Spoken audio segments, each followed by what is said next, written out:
Hi, I'm Vidisha Ghosh Sharma, Hello, myself is Madhvendra Jha and and you you are are watching watching Tele Television. Window. Both of you welcome to our channel. Hello. Thank thank you. You. तो उसे नैना मिला का season 2 आ गया, तो आप दोनों का reaction कैसा है? रिएक्शन तो बहुत ही उम्दा है, बहुत ही थ्रिलिंग है, बहुत ही एक्साइटिंग है। बहुत एक्साइटिंग है। यस। और आप दोनों अपने रोल के बारे में थोड़ा बताइए जो आपका रहने वाला है सीजन 2 में। तो मैं प्रतिभा का कैरेक्टर निभा रही हूँ तो से नैना मिलाई के पार्ट 2 में। और ये एक बहुत ही स्ट्रॉन्ग कैरेक्टर है, सोशल एक्टिविस्ट है और एक कुप्रथा जो है मुनिया टोला के एरिया मुनियादान के खिलाफ लड़ रही है। ये कुप्रथा को बंद हुए काफ़ी साल हो चुके हैं, लेकिन उस एरिया के लोगों के दिमाग में अभी भी यही गलत फहमी है कि मुनिया टोला की लड़कियां बिकाऊ हैं। ये प्रथा ऐसा था कि लड़कियों को बेचा जाता था शादी के मार्केट में, और उनके चॉइस के खिलाफ पैसों के लालच में हो या कोई और रीज़न की वजह से हो या सोशल प्रेशर की वजह से हो, बेटियों को ऐसे ही पैसों के लिए विदा कर दिया जाता था। तो बेटियों की कोई चॉइस नहीं होती थी, उनकी एजुकेशन पूरी नहीं हो पाती थी, पैरों पर खड़ी नहीं हो पाती थी। तो जब अगर ऐसी बेटियों को उनके ससुराल वाले छोड़ देते थे तो उनका कोई स्टैंडिंग नहीं रहता था। तो इस कुप्रथा के अगेंस्ट में लड़ रही हूँ मैं, प्रतिभा, इस शो में। और मेरी बेटी जो है पीहू, वो चाहती है कि मुनिया टोले से वो निकल जाए और एक नए सिरे से ज़िंदगी शुरू करे, बिना कोई रोक टोक, बिना कोई किसी का टॉन्ट सुने, बिना कोई हमें जाने। लेकिन मैं नहीं जाना चाहती।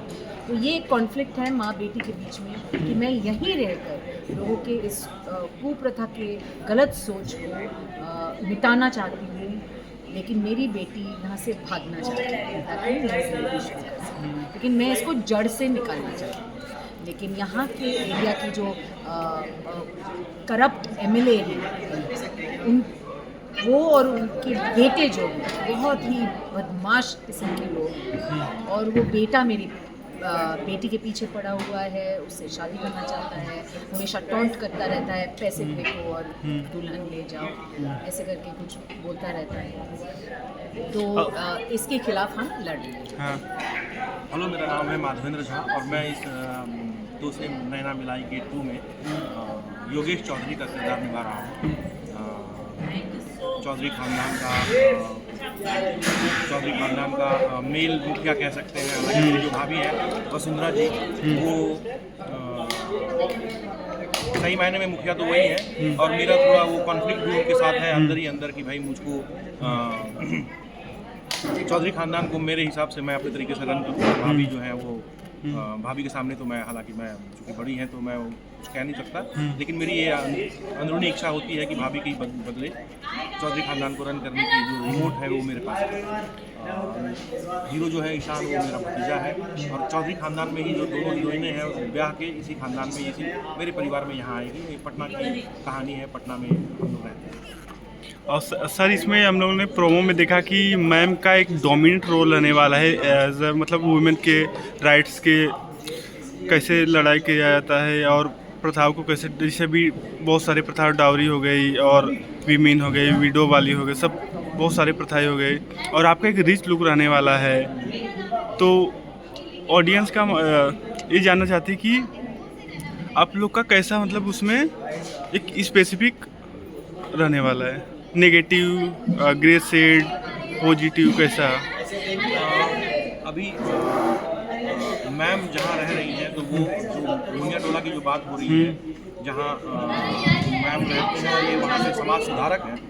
तो वो एक ग्रामीण इलाका है, देहात इलाका है, पटना शहर से दूर है। हमारी जो चौधरी फैमिली है ये पटना में सिचुएटेड है। तो ये फैमिली नॉर्मल फैमिली है, मतलब जैसी फैमिली होती है, प्रोग्रेसिव फैमिली है। यहाँ सब पढ़ने लिखने वाले लोग हैं। हमारी फैमिली, मेरे बड़े भाई जो अब नहीं है, गुजर चुके हैं, वो भी सरकारी सेवा में थे, वो भी पदाधिकारी थे, अफसर थे। मुझे जो नौकरी मिली है मैं भी सरकारी सेवा में हूँ। इनफैक्ट ईशान जो है वो SDM बना है, तो वो भी गस्टेड अफसर बना है। मेरा बेटा जो है राघव, उसने अभी हमने एक सीन किया है, तो उसने भी एग्ज़ाम निकाला है। और वो भी बिहार पब्लिक सर्विस कमीशन का उसने कोई एग्ज़ाम क्रैक किया है, और वो भी अब ज्वाइन करेगा, वो भी पदाधिकारी बनेगा। तो पढ़ाई लिखाई वाला और बाकी तो अंदरूनी जो भी होती है, किसी भी फैमिली में नोक झोंक, प्यार मोहब्बत, गुस्सा, वो चलता रहेगा। और सर आप भी बिहार से हैं, मैम आप भी नॉर्थ साइड के, तो आप लोग को ये रोल करने में ज़्यादा डिफ़िकल्टी नहीं हुआ होगा? आप लोग को सब राइट्स मालूम है, और ऑडियंस का भी ये मानना है कि ये जो सीरियल आ रहा है सीजन 2, इसमें अलग कुछ डिफरेंट देखने को मिलेगा और नया कुछ सोशल मैसेज देखने। कैसा सोशल मैसेज रहने वाला है आपके हिसाब, आप दोनों के हिसाब से? एक तो ये किरदार मेरे लिए बहुत टफ है, क्योंकि मैं इंग्लिश स्पीकिंग हूँ, और हिंदी तो चलो फिर भी ठीक है, लेकिन बिहारी एक्सेंट में बात करना इज लाइक वेरी डिफिकल्ट। तो मेरे लिए ये चैलेंजिंग था, लेकिन मैंने खुद को ही सरप्राइज़ कर दिया है। काफ़ी अच्छे तरीके से मैं कर पा रही हूँ अभी तक। तो बहुत ही मतलब चैलेंजिंग तो है, लेकिन बहुत एक्साइटिंग भी है। और इस गेटअप में तो कोई भी वैसे ढल जाएगा कैरेक्टर में। तो क्योंकि जैसे दोस्त देखते हैं आपको बिना इस गेटअप के, बोलते हैं तुम ये कर रही हो, तुम ये थी या वो। So you know it's exciting, और एक बार आप ढल जाओ एक कैरेक्टर में, इजी हो जाएगा। देन और लाइंस भी बहुत अच्छे लिखे आ रहे हैं, डायलॉग्स भी बहुत ही अच्छे हैं, तो उसमें फील आ जाता है एकदम कैरेक्टर।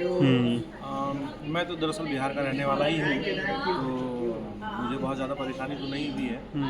दूसरी बात क्या है कि जब आप तैयारी करके आते हैं, आपको सीन मिलता है, आप तैयारी करके आते हैं, जब फ्लोर पे आते हैं शूट करने के लिए, तो पता होता है कि भाई अपनी तरफ से मैं अगर ये ला पा रहा हूँ इस सीन में, और थोड़ी बहुत जो भी कमी होगी तो अपने डायरेक्टर हैं वो आके कुछ ना कुछ सजेस्ट करेंगे कि इसको और इस तरीके से बेहतर कर सकते हैं, तो वो हम अमल में ले आते हैं कि भाई हाँ हमारे डायरेक्टर ने ये कहा है, और फिर वो लगता है कि अरे यार ये हाँ मेरे दिमाग में तो ये आ ही नहीं रहा था, और वो फिर करने के बाद सीन में 4 चांद लग जाता है। तो एक टीम वर्क है। कभी मेरी लिमिटेशन है यहाँ तक सोचने की, तो सामने से डायरेक्टर ने कह दिया, वो एक्टर साथ में है, उन्होंने अच्छे से परफॉर्म किया, उन्होंने कुछ अच्छा रिएक्ट कर दिया, तो कुल मिला के टीम वर्क है, और बहुत ही अच्छे तरीके से, उम्दा तरीके से हम शूट कर रहे हैं। मुझे लगता है कि वो उम्दा तरीके से किया हुआ शूट भी जब अभी टेलीकास्ट होना चालू होगा, लोग देखेंगे तो उनको भी बहुत मज़ा आएगा, और उनको भी बहुत उनके लिए भी मतलब वो रहेगा कि हाँ यार मतलब बहुत क्वालिटी का वर्क हो रहा है। आप दोनों की तरफ से लास्टली फैंस को मैसेज शो के लेके? शो के लिए तो मैं यही कहूँगा कि पिछले सीज़न को जितना ढेर सारा प्यार आप लोगों ने दिया था, उससे कम से कम 10, 15, 20 गुना ज़्यादा प्यार इस सीज़न को दें, और देखें, और देंगे भी। हाँ देंगे भी। उनका शो बहुत ही अच्छा प्यारा बनने वाला है, आप प्लीज़ देखिए। बहुत मेहनत किया है हम सब ने, और ये अलग स्टोरी है, सीज़न 1 की तरह नहीं है, अलग मॉरल मैसेज है इस शो में। तो 9 बजे देखिएगा प्लीज़, दंगल चैनल में, मंडे टू सैटरडे, और या तो यूट्यूब में देखिएगा। यूट्यूब में तो कभी भी देख सकते हैं आप, तो सेम नैना मिलाई के पार्ट 2 देखिएगा ज़रूर। Thank you. Thank you.